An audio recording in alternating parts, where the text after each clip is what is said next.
আমার আসলে স্বপ্ন অবশ্যই যে বাংলাদেশ ন্যাশনাল টিমের একদিন খেলবো এবং বাংলাদেশকে নেতৃত্ব দিব। এটা আসলে আমার অনেক বড় একটা স্বপ্ন।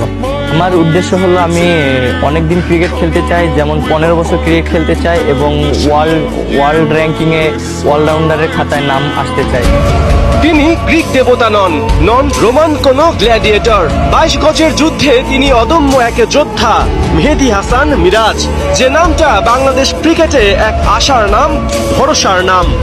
A superstar of the present and the future. We got the chance to catch up with Mehdi Hasan Miraz. আইসিসির বর্ষসেরা ওয়ানডে দলে মেহেদী হাসান মিরাজ।